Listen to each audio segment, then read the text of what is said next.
protection and cybersecurity with you at this very important event. The theme of my presentation is exciting: the future of data protection plus cybersecurity in Africa. Thoughts from NITDA. Certainly, there will never be a more perfect time to have this conclave than now. COVID-19 pandemic has profoundly affected the way we live, work, and learn. How often do you reflect on the demarcation between your physical and digital world? If you need to be convinced that our physical and digital world is converged like never before, look at your mobile phone. This cute, slick, and incredibly powerful device has become so central to our lives, but we take it for granted.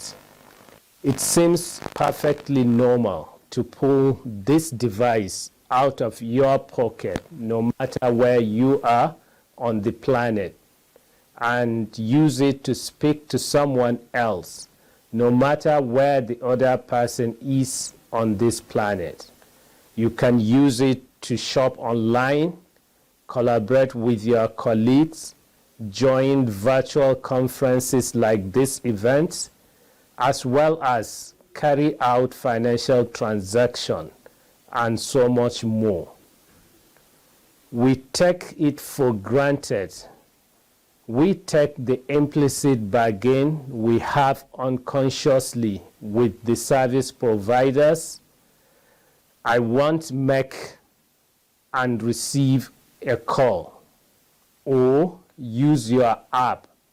In exchange, I will allow you to know my location, full name, email address, mobile number, date of birth, and credit card details. Your phone creates and saves enormous data about you. In fact, it can paint the picture of how you spend your time more accurately than you can. It collects and saves your intimate personal data. It knows what you read, watch, and listen to. It knows whom you chat with and what you share with. It even knows what you think, to the extent of if you go to Google and try to search something, the Google tries to complete your thought for you. Long before the European Union issued the General Data Protection Regulation, at NITDA we had a focused perspective about data privacy and protection. Our Act, the NITDA Act 2007, under Section 6C, empowers us to develop guidelines for electronic governance and monitor the use of electronic data interchange and other forms of electronic communications, transaction, as an alternative to paper-based methods in governments, commerce, education, the private and public sectors, labor, and other fields where the use of electronic communication may improve the exchange of data and information in general. GDPR consolidated our thoughts and provided direction for us as a country. Although our data protection regulation came a bit late, so far we have achieved several milestones and recorded unprecedented achievements. Our model is unique, because we decided to license organizations like TechZide, the organizer of this conclave, as a data protection compliance organization, DPCO. Furthermore, our approach is to unlock opportunity for our talented youths to harness data, the world's most valuable resource in the digital economy. Our regulation protects your data, enhances the ease of doing business, and promotes information privacy. The model is one of its kind. It has created a new industry, stimulated new business models, and empowered thousands of Nigerians through capacity building and skills development. I believe our model would help African countries to leapfrog in the data economy. This conclave is one of the exciting initiatives on data protection I have seen, but it will not be a one-size-fits-all solution to our data protection challenges in Africa. At this point, I would like to recognize my NITDA family, a passionate, goal-driven team.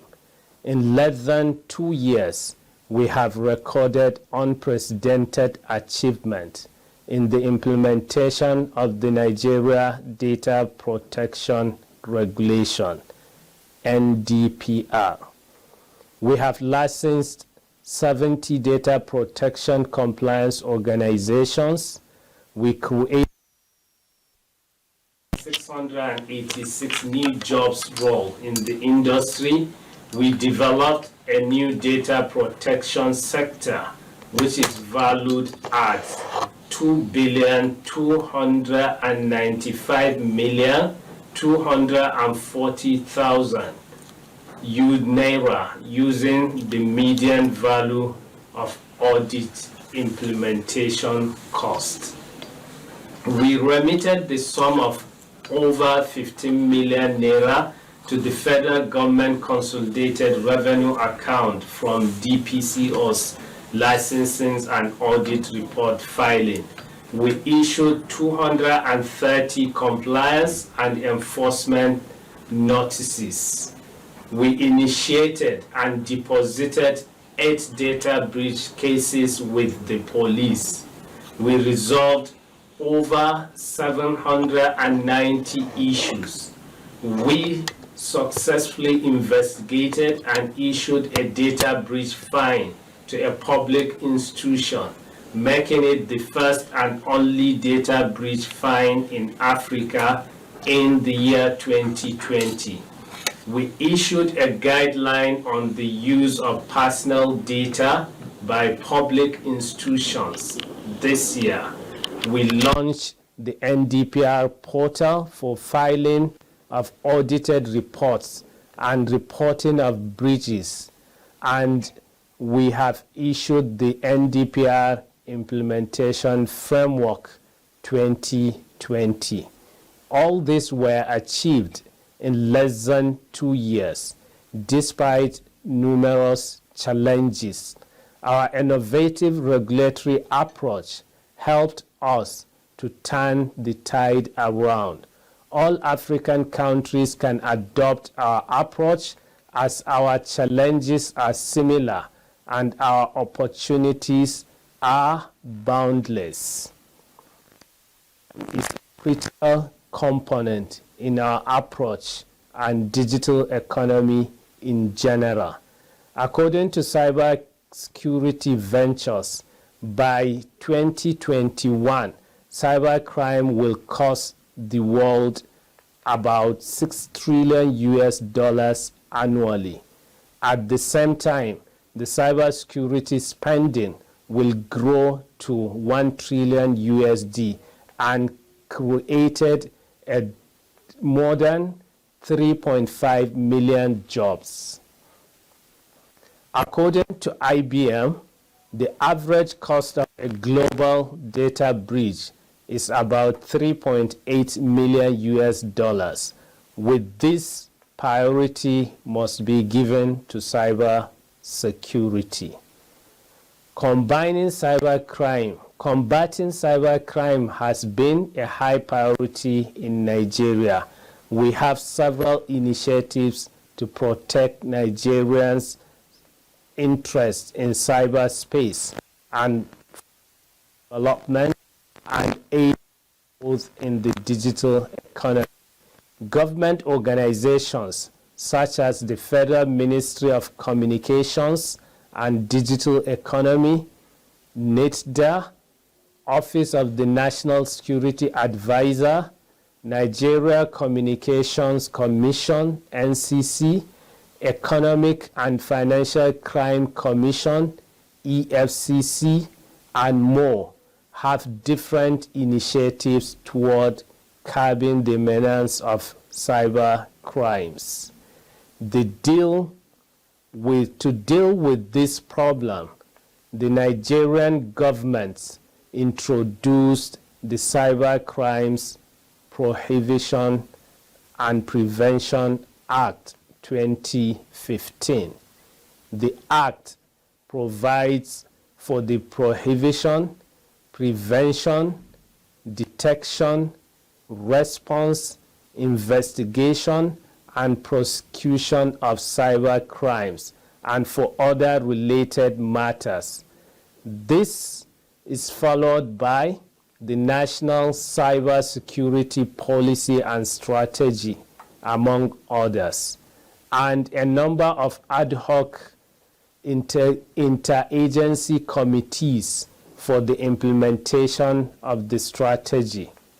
Currently, we embarked on the following activities to make Nigeria a cybersecurity aware country and to institute the necessary legal and institutional framework to secure our cyberspace. Awareness creation and capacity building. We embarked on awareness because over 90% of cyber breaches are as a result of human error. We do a lot on child online protection to make our children aware of the do and don't on the cyber space. Institutional capacity building.